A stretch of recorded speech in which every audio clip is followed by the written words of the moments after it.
भगवान की अनंत अनंत सिद्ध परमेष्ठी भगवान की 1008 देवादेवादिनाथ भगवान की 1008 देवादेव श्री राम भगवान की आचार्य भगवान रवि शरण स्वामी की आचार्य भगवान विद्यासागर जी महाराज की आचार्य भगवान विशुद्ध सागर जी महाराज की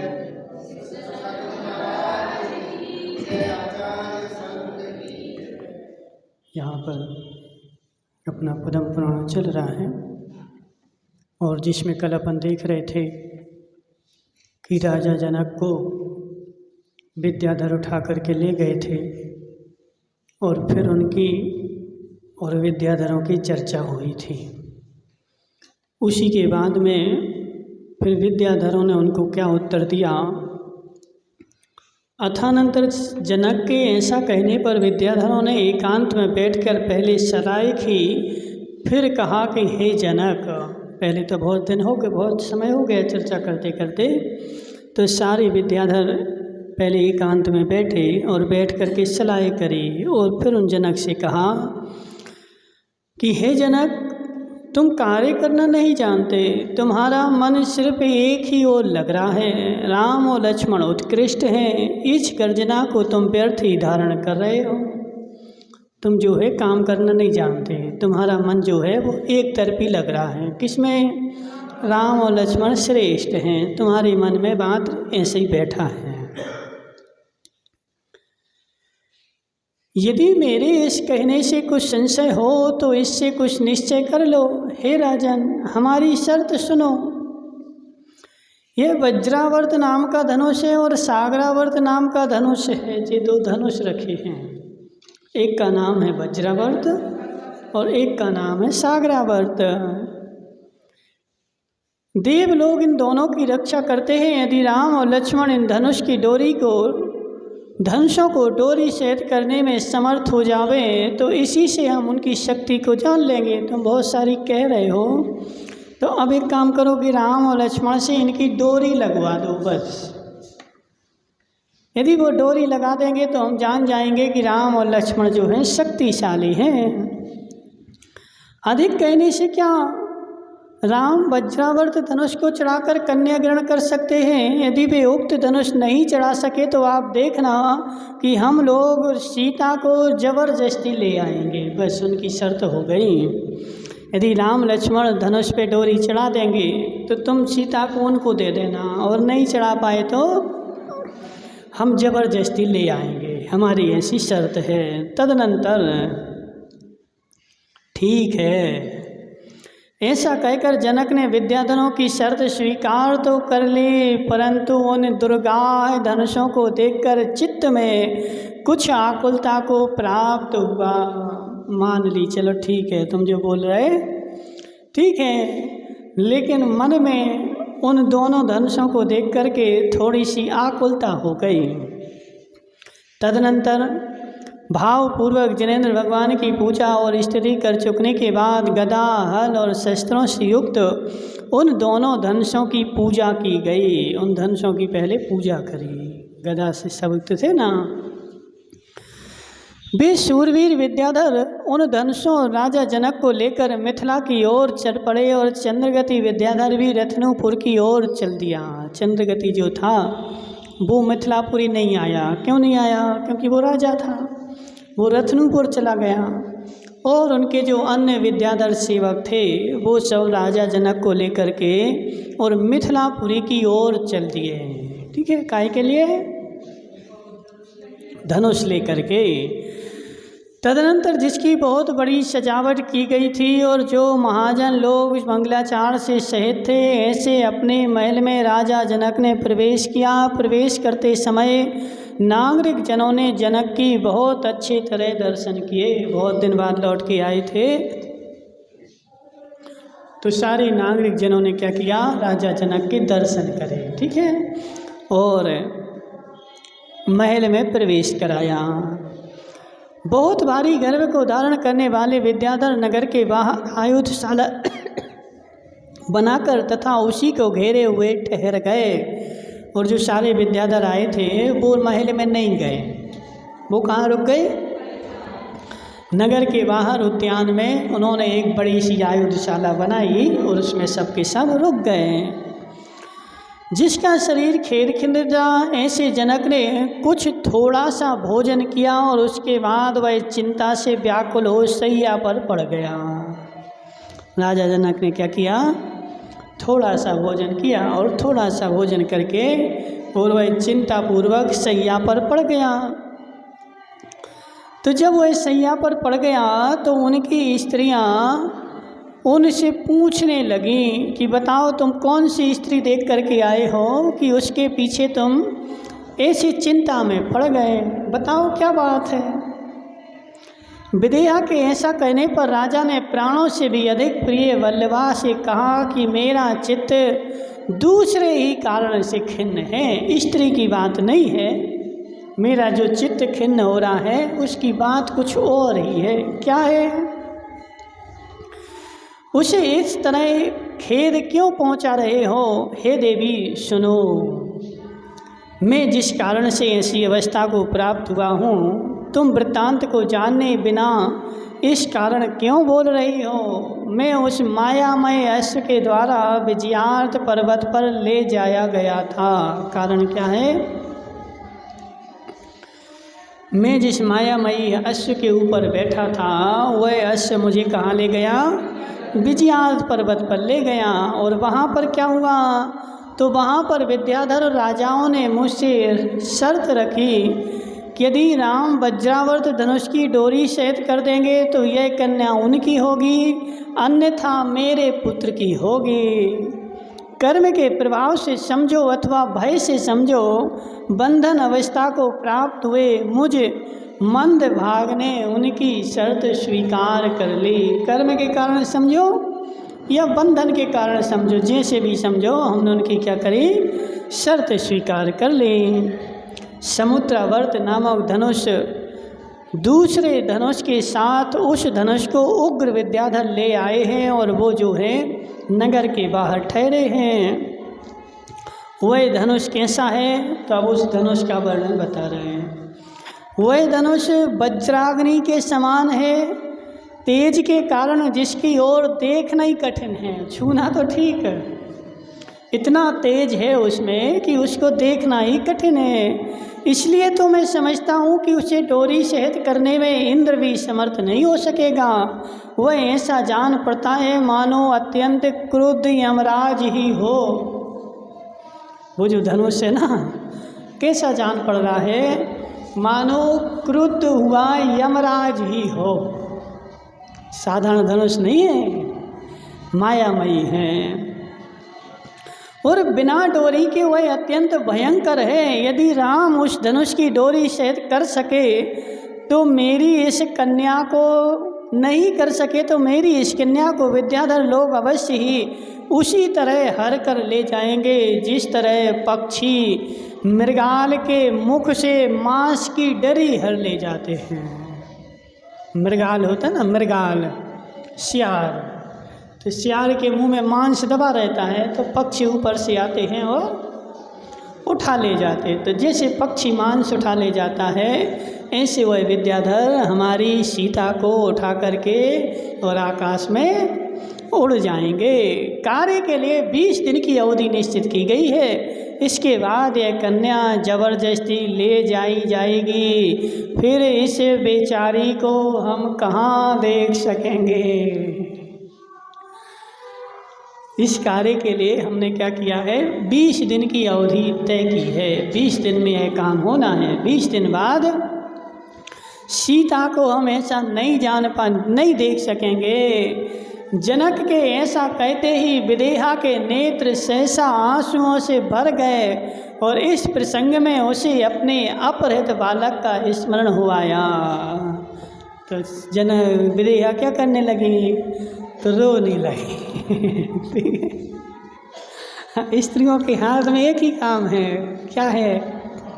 रोने लगो, कुछ हो जाए सो रोने लगो। तो वो क्या करी? रोने लगी और अतीत और अनागत शोक के कारण दोनों ओर से पीड़ित हो रही थी। पहले तो मेरा बच्चा चला गया, अब बड़े होकर के जो बच्ची भी जाने वाली है। इस तरह कुर्री की तरह शब्द करती हुई नेत्रों से जल बरसाने लगी और विह्वल चित्त की धारक विदेहा परिजनों के चित्त को अत्यंत द्रवीभूत करती हुई इस प्रकार विलाप करने लगी।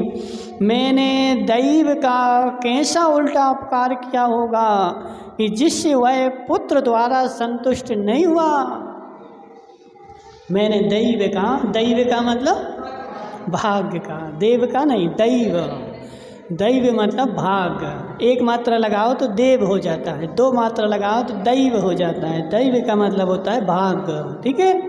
तो बोल रही कि मैंने भाग्य का कैसा अपकार किया होगा कि उसने मेरा पुत्र लेकर के संतोष प्राप्त नहीं किया, अब पुत्री को लेने के लिए आ गया।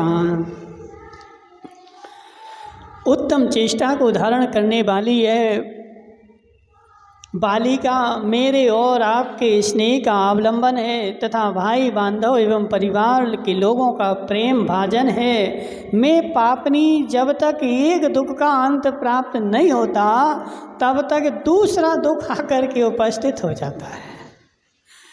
मैं कैसी पापनी हूँ कि एक दुख तो मिटता नहीं है और एक दुख को भूलो जब तक दूसरा दुख सामने खड़ा है। और ऐसे ही हो रहा है संसार में। क्या हो रहा है बताओ काका?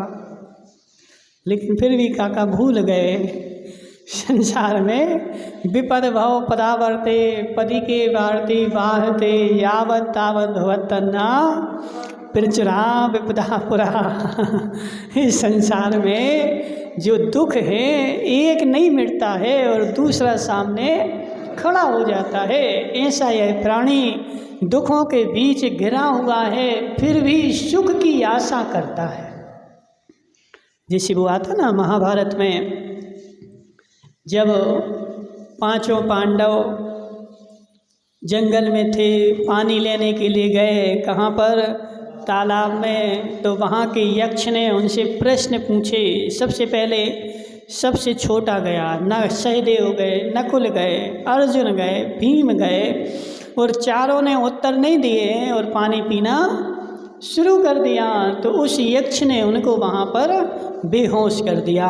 अंत में गए कौन? युधिष्ठिर। तो युधिष्ठिर ने बोला कि बताओ तुम्हारे क्या प्रश्न हैं? तो यक्ष ने सबसे पहला प्रश्न किया था, संसार का सबसे बड़ा आश्चर्य क्या है? अब तुम 7 अजूबे बताओगे, 7 आश्चर्य बताओगे, लेकिन वो आश्चर्य नहीं है। तो युधिष्ठिर ने बोला कि दिन रात लोग यमराज के मुख में जाकर के मृत्यु को प्राप्त हो रहे हैं और फिर भी यह मूर्ख मनुष्य जीने की इच्छा करता है। यह संसार का सबसे बड़ा आश्चर्य है। दिन रात देख रहे पर आज ये मर गया, कल वो मर गया, कल वो मर गया, कल वो मर गया, और उसको देखने के बाद भी हम क्या है, शांति से सो रहे हैं।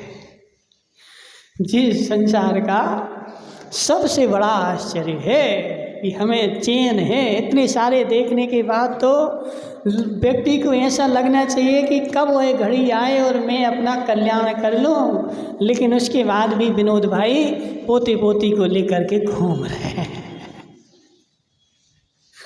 घूम रहे कि नहीं?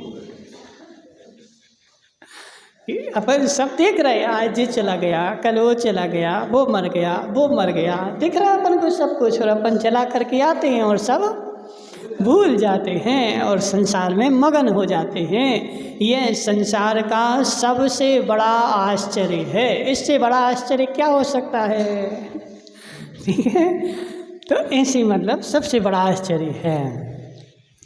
तो यहाँ पर क्या चल रहा था, ये बोल रहे ऐसे ही संसार है काका, है कि नहीं है? आज बहू बीमार हो गई, कल बेटा बीमार हो गया, परसों पोता बीमार हो गया, पर नरसों हम ही बीमार हो गए, फिर काके बीमार हो गए। तो चल रहा है कि कार्यक्रम, फिर भी हम संसार में लीन हैं, मस्त हैं, कोई टेंशन नहीं है। जी संसार का सबसे बड़ा आश्चर्य है। राजा जनक स्वयं शोक से आकुल था, पर जब उसने देखा कि विदेहा शोक रूपी आवर्त में फंसकर रो रही है, तब उसने किसी तरह अपने आंसुओं को रोक करके और उसको समझाना प्रारंभ किया, क्योंकि अब घर भर के रोने लगो तो क्या होगा बताओ। घर भर के सब रोने बैठ जाए तो रोने से कोई हल तो निकलने वाला है नहीं है, कुछ ना कुछ तो करना पड़ेगा। तो राजा जनक ने अपने आंसुओं को रोका और उस विदेहा को समझाया कि देखो एक काम करो, तुम रो नहीं, मैं कुछ ना कुछ इसका हल जरूर निकालूंगा।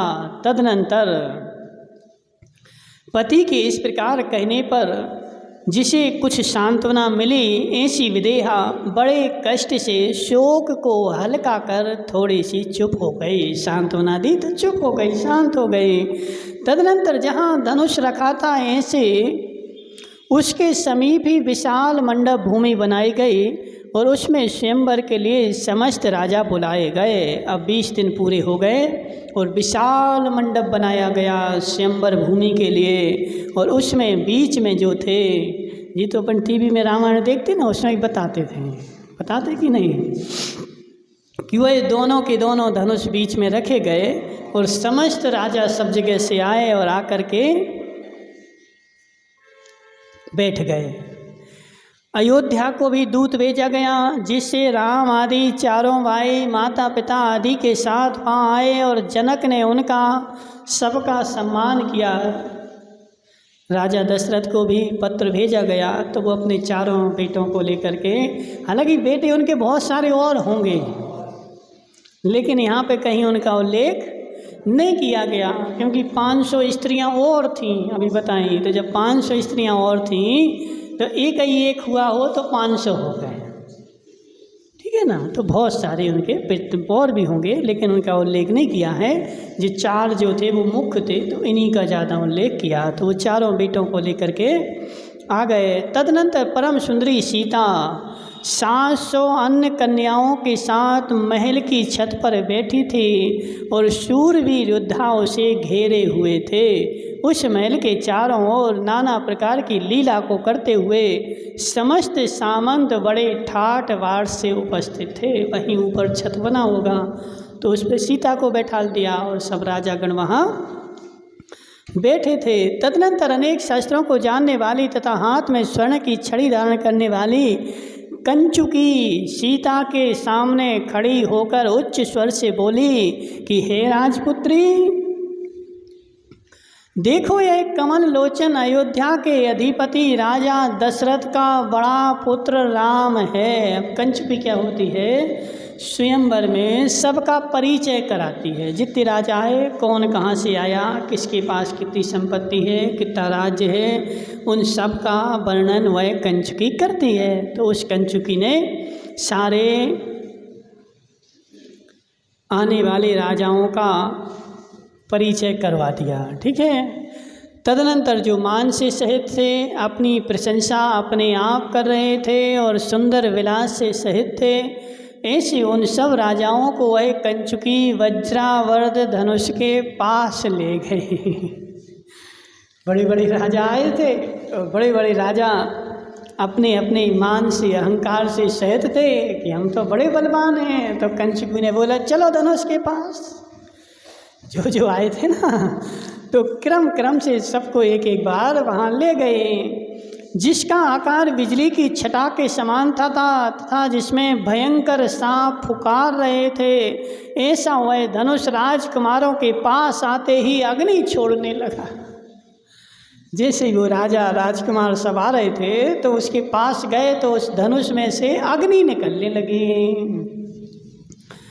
कितने ही कुमार भयभीत हो धनुष की ज्वालाओं से ताड़ित चक्षु को दोनों हाथों से ढककर शीघ्र ही वापस लौट गए। हाथों से आंखें ढक ली और तुरंत लौट करके वापस आ गए। जिनके समस्त अंग कंपित हो रहे थे तथा नेत्र बंद हो गए थे, ऐसे कितने ही लोग चलते हुए सांपों को देखकर दूर ही खड़े रह गए। जैसे बड़े बड़े सांप देखे तो दम ही नहीं बैठी पास में, दूर ही खड़े हो गए और दूर से ही लौट करके वापस आ गए। कितने ही लोग ज्वर से आकुल हो पृथ्वी पर गिर पड़े। बहुत सारे लोगों को तो ज्वर आ गया और ज्वर आ गया तो पृथ्वी पे ही गिर पड़े। सामान्य धनुष नहीं है, देवों के द्वारा रक्षित धनुष है, ठीक है।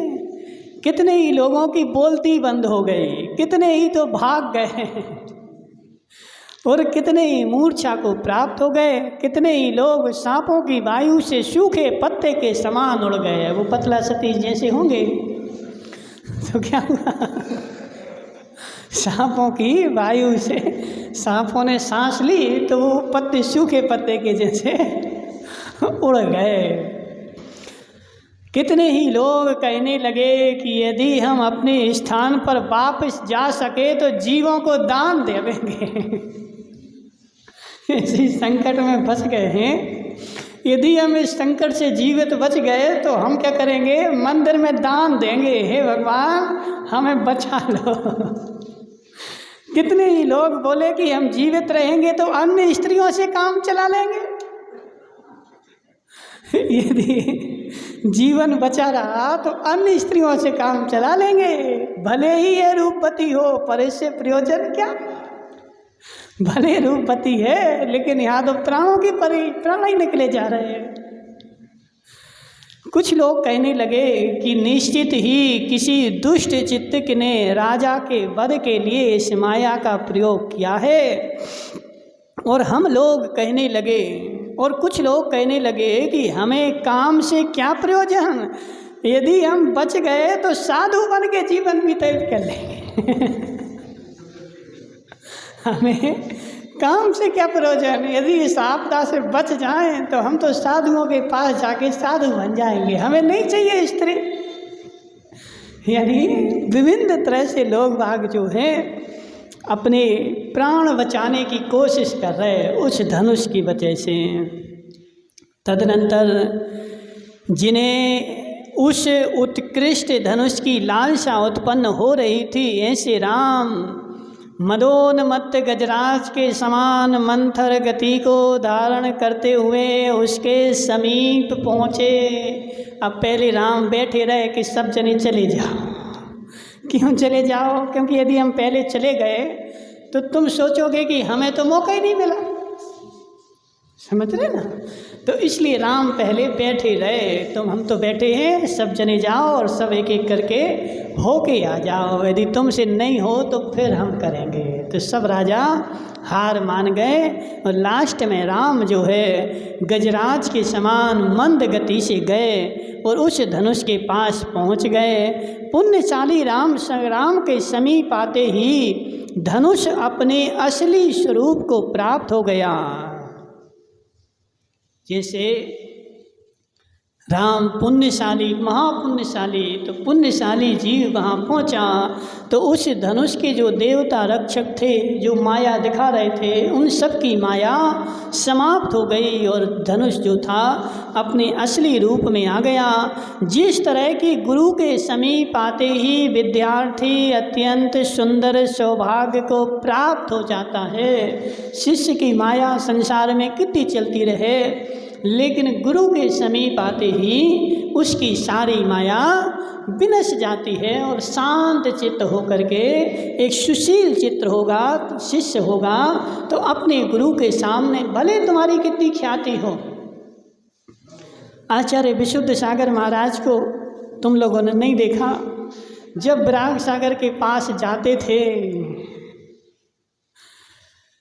तो बिल्कुल ऐसे बैठ जाते थे कि कुछ जानते ही नहीं हैं, मतलब कुछ भी नहीं जानते, बिल्कुल शांत नीची मुंडी करके। जब प्रतिक्रमण होता था तो सबसे बड़े थे और सबसे आगे बैठते थे, लेकिन ऐसे बैठेंगे शांति से, ना कुछ बोलना ना कहना। कुछ आचार्य जी ने पूछा तो मुंडी हिला दी, मुँह तो बोल रहे नहीं, बिल्कुल ऐसे बैठते थे जैसे कुछ जानते ही नहीं। तो यह सुशील, इसी गुणों के कारण आचार्य ने 400 शिष्यों में से विराग सागर को पट्टाचार्य सुना। एक दो नहीं है, कितने हैं, 400 में से विशुद्ध सागर को पट्टाचार्य क्यों बनाया, क्योंकि उनके पास एक सुयोग शिष्य के लक्षण थे। जो शिष्य नहीं बन सकता और गुरु बनना चाहता है तो मूलाचार्य में लिखा है कि वो ढोंगी है। यदि गुरु बनना है तो पहले शिष्य बन जाओ, अब शिष्य तो बनना चाहते नहीं हो, क्या बनना चाहते? हम तो गुरु बनेंगे सीधे। तो मूलाचार में आचार्य कहते हैं कि वो जो है ढोंगी है, सबसे बड़ा ढोंगी है। और जो जितना अच्छा शिष्य होगा उतना अच्छा गुरु होगा। और अच्छा शिष्य नहीं बन पाओगे तो गुरु भी नहीं बन सकते। तो यहाँ पे उदाहरण दिया है। क्या उदाहरण दिया? कि गुरु के समीप आते ही विद्यार्थी बिल्कुल शांत हो जाता है, ऐसे ही राम के समीप आते ही वह धनुष जो है बिल्कुल शांत हो गए। देखिए अनिल खौडनिया, तदनंतर राम ने वस्त्र ऊपर चढ़ाकर निशंक हो धनुष ऊपर उठा लिया और उसे चढ़ाकर विपुल गर्जना की। वस्त्र पहले ऐसे चढ़ा देते ना, ऊपर चढ़ा दिए, और वस्त्र ऊपर चढ़ा करके धनुष ऊपर चढ़ाया, और धनुष ऊपर चढ़ा करके उसकी डोरी चढ़ा दी और उससे विपुल गर्जना करी। मयूर उस गर्जना के मेघों की महागर्जना समझ केश हर्ष से केका ध्वनि छोड़ने लगे और अपनी पिच्छों का मंडल फैला करके नृत्य करने लगे। उस धनुष का ऐसा टंकार हो रही थी कि जो जंगल में मयूर रह रहे थे वो क्या सोचने लगे कि बादल गरज रहे हैं, और बादल गरज रहे तो मोर जो थे नृत्य करने लगे। सूर्य अलात चक्र के समान हो गया, दिशाएं स्वर्ण के पराग के समान व्याप्त हो गई। आकाश में साधु साधु ठीक ठीक इस प्रकार देवों का शब्द होने लगा। देवता लोग आ गए, बेमाने साधु साधु ठीक ठीक ऐसा शब्द करने लगे, और फूलों के समान वर्षा करते हुए कितने ही व्यंतर नृत्य करने लगे। अपन तो एक व्यंतर को तरस रहे, एक तो मिल जाए, कोई ढूंढ रहे एक ही व्यंतर मिल जाए, व्यंतरों की पूजा कर रहा, नहीं मिल रहा, और राम के सामने व्यंतर फूल वर्षा करके नृत्य कर रहे हैं। ठीक है, तो पुण्य आत्मा की ऐसी महिमा होती है। जहाँ जहाँ पुण्यात्मा जाता है वहाँ सब सुभिक्ष होता जाता है, और पाप आत्मा जाता है तो दुर्भिक्ष हो जाता है। इस पंचम काल में अपन क्या है, पाप आत्मा है, इसलिए दुर्भिक्ष फैल रहा है। कभी पानी ज़्यादा गिरेगा, कभी गिरेगा ही नहीं, कभी सूखा पड़ जाए, और कभी कब गिरेगा तो जब नहीं चाहिए। ठीक है, क्यों हो रहा है? क्योंकि अपन लोग पापी लोग इस काल में जन्मे हैं, इसलिए जी ऐसा काम हो रहा है। लेकिन जहाँ पुण्य आत्मा जन्मता है वहाँ देवता लोग नाचते हैं। ठीक है खौडनिया माँ। तदनंतर अटनी की टंकार से जिसने समस्त विश्व को बहरा कर दिया था तथा जो चक्राकारता को मानो व्याप्त हो रहा था, ऐसे धनुष को राम ने खींचा, और जिसकी समस्त इंद्रियां विकल हो गई थीं तथा मन भयभीत हो रहा था, ऐसे सब लोग भंवर में पड़े हुए के समान घूमने लगे। जैसे धनुष खींचा सब लोग घूमने लगे, सबके सिंहासन हिलने लगे। वायु से हिलते हुए कमल दल से भी अधिक जिनकी कांति थी, जो कामदेव के धनुष के समान जान पड़ रहे थे, ऐसे नेत्रों से सीता ने राम को देखा, और तदनंतर लज्जा से जिसका सिर झुक गया था वह सीता छत पे से उतर के आ गई और राम के समीप बैठ गई। उसके गले में वरमाला डाल दी। पास में खड़ी सीता सुंदर राम को इस तरह सुशोभित हो रही थी कि जिसकी उपमा से वो सुशोभित थे, ऐसे जो कहता था वह निर्लज्ज जान पड़ता था, अर्थात अनुपम थे। तदनंतर धनुष की डोरी उतार कर वे विनयवान राम सीता के साथ अपने आसन पर बैठ गए, और फिर उसकी डोरी उतार करके वो राम सीता अपने आसन पर बैठ गए। जो नव समागम के कारण भयभीत हो रहे थे तथा जिनके हृदय में कंपन हो रहा था, ऐसी सीता राम का मुख देखने की इच्छा से अद्भुत भाव प्रकट कर रही थी, और ऐसे में सागरावर्त नामक धनुष को लक्ष्मण ने प्रत्यंचा सहित कर जोर से टंकार करी। जब राम चढ़ा के आ गए तो लक्ष्मण गए, और लक्ष्मण ने सागरावर्त नामक धनुष की डोरी चढ़ाई और जोर से टंकार करी। तदनंतर बाण पर दृष्टि लगाए हुए लक्ष्मण को देख ए देव नहीं नहीं ऐसा कहते हुए विद्याधरों ने फूलों के समूह उनके ऊपर छोड़ दिए। हे देव नहीं करो, क्योंकि सामान्य थोड़ी है, जैसे ही उसकी टंकार होती थी तो सारे लोक में हलचल मच जाते थे, तो उन्होंने रोक दिया विद्याधरों ने। तदनंतर जिसकी डोरी से विशाल शब्द हो रहा था, ऐसे धनुष खींचकर और फिर उतार कर बलवान लक्ष्मण राम के समीप बैठ गए। इस प्रकार शूरवीरता दिखलाने वाले लक्ष्मण के लिए चंद्रवर्धन विद्याधर ने अत्यंत बुद्धिमती, कैसी मूर्ख नहीं, ना तुम सोचो कि मूर्ख होगी तो दे दी ले जा, अत्यंत बुद्धिमती 18 कन्याएं दी। राम को तो एक ही मिली, लक्ष्मण को कितनी मिली? 18 मिली। और किसकी? विद्याधरों की। अत्यंत बुद्धिमती, होशियार, ठीक है। और भय से अतिशय डरे हुए विद्याधरों ने वापस आकर सब समाचार चंद्रगति विद्याधर को कह के चिंता में निमग्न कर दिया।